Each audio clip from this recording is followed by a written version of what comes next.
जी हाँ दोस्तों, आपने सही सुना।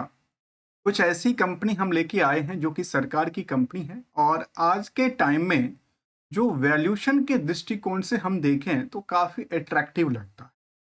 चाहे उसको बुक वैल्यू से कंपेयर करके देखेंगे, चाहे मार्केट की रेस में शामिल करके देखेंगे, चाहे मार्केट में पिटाई-ढुलाई को लेकर देखेंगे। तो दोस्तों आज है दिनांक 2 मार्च 2025 और आज हम स्टडी कर रहे हैं ऐसे ही कुछ केवल और केवल 3 कंपनी आपके सामने लेके आया हूँ जो कि सरकार की कंपनी है और सरकार की कंपनी वैल्यूएशन के दृष्टिकोण से काफ़ी अट्रैक्टिव देखने को मिलती है। और उसमें कौन सी कंपनी कहती है, कौन सा जिक्र करती है, हम स्टेप बाय स्टेप थोड़ा सा पार्ट समझने की कोशिश। यदि कंपनी की सबसे पहला देखा जाए तो जो कंपनी हम लेके आए हैं उसकी रेवेन्यू जो था वो वायु वाई के बेसिस पे निगेटिव इम्पैक्ट डालती देखी गई, जो कि कह सकते हैं 0.75% के आसपास निगेटिव इम्पैक्ट थी। तो वहीं पे प्रॉफिट में भी करीब करीब 7% से ज्यादा गिरावट दर्ज। तो केवल इतने पे नहीं रुकती है वाई वाई को लेकर के। जब आप क्यू और क्यू को डेटा को देखते हैं तो रेवेन्यू के पॉइंट ऑफ व्यू से करीब 5% की वृद्धि दर्ज कर। तो प्रॉफिट के अंदर मिनिमम 1% के आसपास एक गिरावट दर्ज कर। तो क्या सेंटिमेंट लगता है कि एक जगह हमने देखा कि गिरावट है, एक जगह हमने देखा कि मार्केट में स्टेबल की तरफ इशारा देती है। तो क्या इस कंपनी का ईयर एंड ईयर बेसिस का कैसा रहा है सीजीआर, उसको लेकर देखा जाए तो यदि हम रिवेन्यू के पॉइंट ऑफ व्यू से देखें तो लास्ट 12 महीने में केवल 3% की ग्रोथ लेवल बनाती रिवेन्यू को लेकर। तो वहीं पे 3 साल जाते जाते इनकी जो ग्रोथ रेट है वो 25% वृद्धि हो जाती। यदि हम प्रॉफिट की बात करें, उस कंपनी का प्रॉफिट जो है 17% की लास्ट 12 महीने में गिरावट दर्ज। तो साथ में यदि हम इनकी 3 साल के डेटाबेस को देखें तो करीब करीब 47% की वृद्धि दर्ज कर। एक कंपाउंडेड डेटा की यदि बात किया, आखिर आप सोच रहे हैं कि मैं कंपनी के जिक्र क्यों नहीं कर रहा हूं। ये कंपनी जो है एक बड़ी दिग्गज कंपनी है, सरकार की कंपनी है। यदि वैल्यूएशन के दृष्टिकोण से देखें इस कंपनी को तो ये आंकड़ा निकल के आती है, जो अभी जो करंट मार्केट की प्राइस रही वो जो लाइफ टाइम हाई प्राइस है उससे कह सकते हैं, जो ऑल टाइम जिसको हम हाई कहते हैं उससे 34% से ज्यादा गिरा हुआ दिखता है। तो वहीं सेम डायरेक्शन यदि हम 52 वीक की हाई को भी अवलोकन करेंगे तो सेम डायरेक्शन कहते हैं, क्योंकि मार्केट अभी सबसे ज्यादा पिक पे चलती देखी गई। इसका यदि करंट मार्केट जोन को देखा जाए लोअर से अप ट्रेंड के लिए तो ये दर्ज करती है केवल और केवल 1%। यदि लोअर से हम बात करें लास्ट 52 वीक की डेटा, अभी कह सकते हैं कि जो कंपनी है उसका प्राइस सबसे निचले पैदान पे है, लेकिन ऑल टाइम हाई से केवल 34-35% की गिरावट दर्ज करती। यदि हम इस कंपनी की बुक वैल्यू के मुताबिक कंपेयर करें और पेयर से कंपेयर करें तो बुक वैल्यू के मुताबिक कहती है जो कंपनी जितनी इनकी बुक वैल्यू है उसका केवल 80% ही उछाल करेगी, जबकि मार्केट कैप कंपनी का काफी अट्रैक्टिव बहुत ज्यादा बड़ा दिखता है। करीब करीब 2,83,000 करोड़ की मार्केट कैप है। यदि पी रेशियो की बात किया जाए आज के टाइम में तो 7 मल्टीपल में ट्रेड करती देखी गई। यदि डेट टू इक्विटी के मामला को देखें तो 0.54% के आसपास आंकड़ा टच। इसमें सरकार की होल्डिंग है करीब करीब 59% के आसपास। तो रेस्ट की बात करें जिसमें कि एफ आई हो डी आई हो उनकी होल्डिंग 7% से लेकर के 19-20% तक दर्ज करती है। तो रेस्ट आम निवेशकों के पास सोच लीजिए कितना बचा हुआ है। लेकिन यदि नेट इनकम मार्जिन को लास्ट 12 महीने के डेटाबेस से देखें तो कंपनी 6% की कमाई को सेविंग भी कर। आप सोचेंगे मैं आपको कंपनी की जिक्र क्यों नहीं कर रहा हूं। देखिए दोस्तों, कंपनी क्या क्या कहती है। कंपनी जो है वो एक्सप्लोर्ड फील्ड में डील करती है और ऑयल एंड गैस फील्ड में डील करती है जिसका नाम है ओएनजीसी। और ये हम चर्चा कर रहे थे ओएनजीसी की। और ओएनजीसी की यदि हम चार्ट की परफॉर्मेंस को फिलहाल छोड़कर इनकी पीयर्स से कंपेयर यदि करके देखेंगे तो हमारे सामने ये जिक्र करता है जो बाकी जो पीयर्स कंपनी है जिसमें कि ऑयल इंडिया हो या फिर कह सकते हैं दीप इंडस्ट्रीज जैसे कंपनी शामिल हो, तो इन सभी कंपनियों के स्टॉक पी के मुताबिक ये जो स्टॉक पी है वो काफी ज्यादा अट्रैक्टिव दर्ज करती है, चाहे वो करंट मार्केट की प्राइस को बुक वैल्यू से कंपेयर करके देखा जाए, चाहे इंट्रिंसिक वैल्यू से देखा। जहां बुक वैल्यू के मुताबिक केवल 80% की रैली क्रिएट करती है, तो वहीं इंट्रिंसिक वैल्यू के मुताबिक मार्केट में 65% की रैली क्रिएट। आप सोचिए कितनी बड़ी तेजी हो सकती है। यदि मार्केट में स्थिरता कायम होती है तो यहां वैल्यूएशन के दृष्टिकोण से काफी बेटर साबित हो। कंपनी का नाम था ओएनजीसी। अब आती है सेकंड कंपनी की जिक्र करता हूं। सेकंड कंपनी के जिक्र में नाम निकल के आती है, और इसकी पहले एक नजर इनकी वैल्यूएशन के पॉइंट ऑफ व्यू से देखने से पहले इनके लास्ट डेटाबेस को जानने की कोशिश करते हैं, इनका जो है वो कैसा रहा है, इनका फाइनेंशियल परफॉर्मेंस। चलिए एक मैं आपको हिंट देता हूं, ये कंपनी बैंकिंग सेक्टर की एक दिग्गज कंपनी है और सरकार की कंपनी है, और सरकार की अच्छी खासी होल्डिंग है। यदि हम रेवेन्यू के पॉइंट ऑफ व्यू से देखेंगे इस कंपनी को, तो YoY के बेसिस पे करीब करीब 8% की रेवेन्यू ग्रोथ दर्ज करती है। तो प्रॉफिट के आंकड़ा वहीं पे करीब करीब 11% दर्ज करती है। तो क्यू और क्यू को डेटा को लेकर के रेवेन्यू के पॉइंट ऑफ व्यू से नियरली 2% की उछाल क्रिएट करती है। तो प्रॉफिट के हिसाब से न्यूनतम साइलेंट बैठी रहती है, केवल और केवल आधा % के आसपास। वहीं पे लास्ट यदि हम 12 महीने और 3 साल के एक्सीज कंपाउंडेड डेटा की तरफ देखें, तो रेवेन्यू के पॉइंट ऑफ व्यू से 13% की ग्रोथ लेवल्स दर्ज करती है लास्ट 1 ईयर में। तो लास्ट 3 साल में 16% की रेवेन्यू ग्रोथ दर्ज कर। यदि हम प्रॉफिट की बात करें तो लास्ट 1 ईयर में करीब 12% की ग्रोथ लेवल दर्ज करती है। तो लास्ट 3 सालों में 75% की ग्रोथ लेवल क्रिएट कर। आप सोचेंगे मैं कंपनी के क्या जिक्र कर रहा हूं, ऐसी कंपनी कौन सी होगी जितना इसमें इतना ज्यादा रेवेन्यू की पॉइंट ऑफ व्यू है। यदि हम रेवेन्यू के पॉइंट ऑफ व्यू से अलग निकल के चलें कंपनी की, यदि हम कुछ स्ट्रॉन्ग पोजीशन की तरफ चलें, फंडामेंटल स्ट्रेटजी की तरफ चलें, तो वो आंकड़ा देती है कंपनी, जो फिलहाल यदि हम हायर से लेकर करंट मार्केट की जोन को देखेंगे तो वो करीब करीब कह सकते हैं 37% की गिरावट दर्ज कर, जबकि ऑल टाइम हाई से इस जो करंट मार्केट की प्राइस है वो 50% गिरा हुआ है आज के टाइम में। यदि हम लोअर से करंट मार्केट को देखें तो अभी कह सकते हैं कि 52 वीक के सबसे लो पोजीशन पे आके खड़ी हुई है।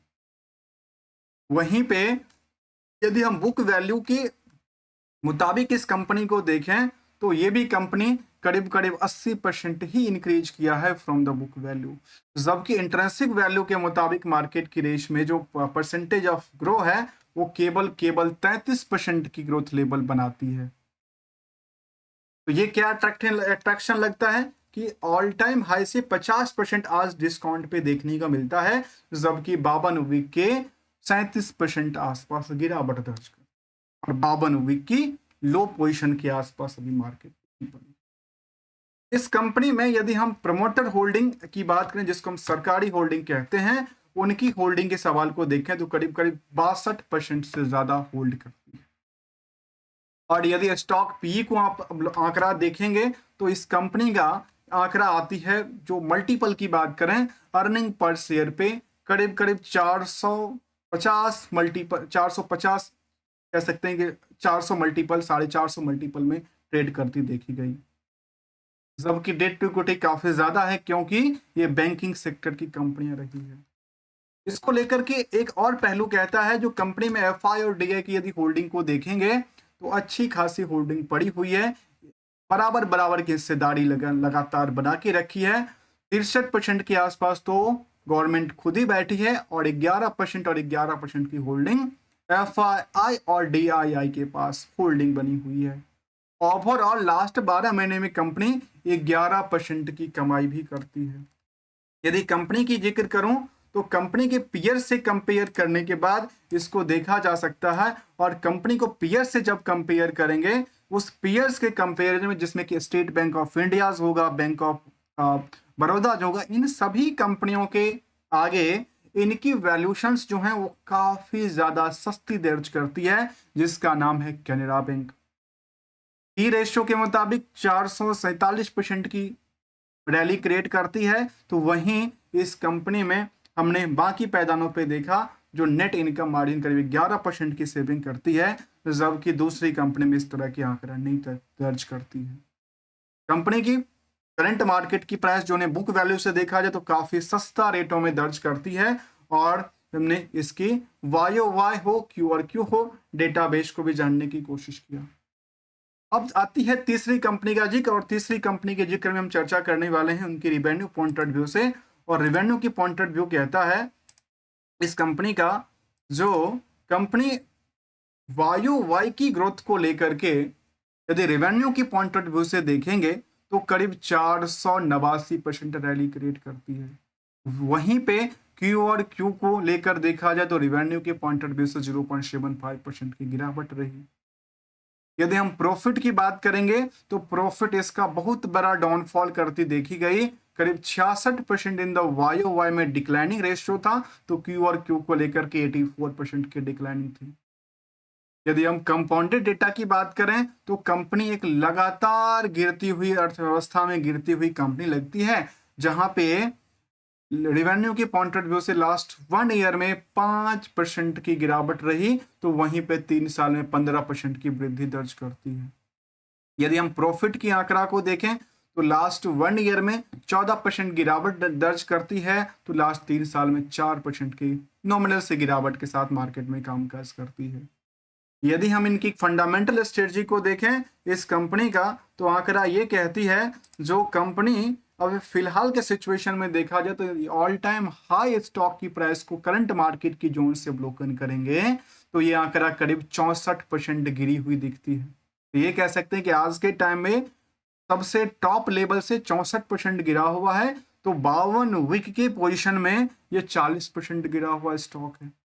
वहीं पे लोअर बॉटम पे टच करने के बाद 6% मार्केट में एक बाउंस बैक क्रिएट करती है। तो साथ में यदि कंपनी की आप